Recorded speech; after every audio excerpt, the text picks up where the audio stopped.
टकरा के जा रहा है वापस, आपको यहाँ पर एक किरण साफ साफ दिख रही होगी, ये जो किरण वापस जा रही है उस तरफ, ये आपका हो गया परावर्तित किरण। हम लोग पहले थोड़ा सा थ्योरी पोर्शन देख लेते हैं, इसके बाद हम इसके आ जाते हैं आपका एक्टिविटी पर। ठीक है, थ्योरी पोर्शन में आज जो हम लोग एक्टिविटी कवर करेंगे वो है तुम्हारा लॉ ऑफ रिफ्लेक्शन। हिंदी में इसे क्या बोलते थे? प्रकाश का परावर्तन का नियम।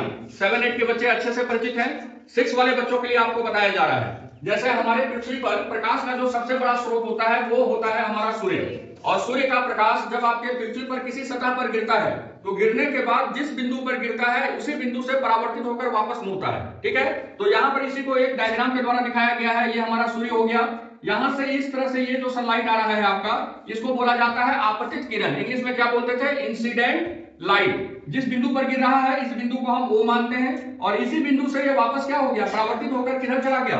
B वाले डायरेक्शन में चला गया। तो यहां पर अगर ध्यान दोगे तो इसमें 3 चीजें हैं। इस लाइन को हमने बोला आपतित किरण, इस लाइन का नाम होता है परावर्तित किरण। ठीक है, और यहाँ पर 2 कोण बनता है। पहला जो आपतन कोण, यहाँ पर जो आपतित किरण गिरेगी तो अविलंब और आपतित किरण के बीच में बनता है एंगल ऑफ इंसिडेंस। इसको क्या बोला जाता है?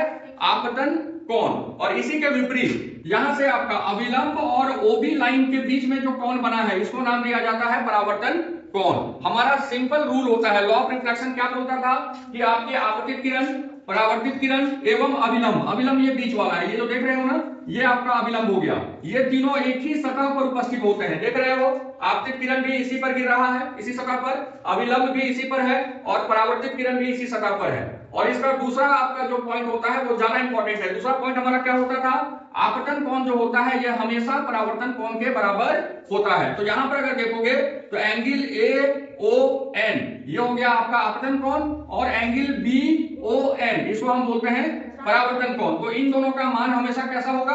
बराबर होगा।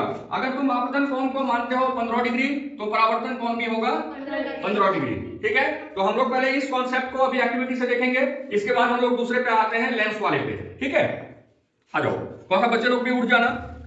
यहां पर हम लोग क्या करेंगे, यहां से लाइट देंगे तो इसको हम लोग मान लेते हैं सूर्य का स्रोत या लाइट का स्रोत।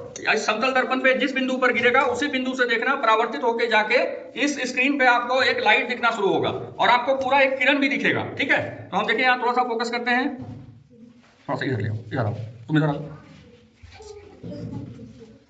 देखो थोड़ा सा आगे करो स्क्रीन को, देखो लाइट दिख रहा है तुमको, 2 लाइट, थोड़ा सा ध्यान दो।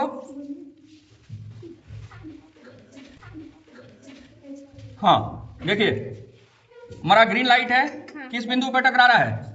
यहां पर देख रहे हो, इस बिंदु से टकराया, टकराने के बाद किधर जा रहा है? वापस स्क्रीन की ओर। देख रहे हो ना, तो ये जो तुम्हारा लेजर से जो लाइट निकल रहा है इस बिंदु पर आके टकराया, इसका नाम है आपतित किरण। क्या बोलेंगे?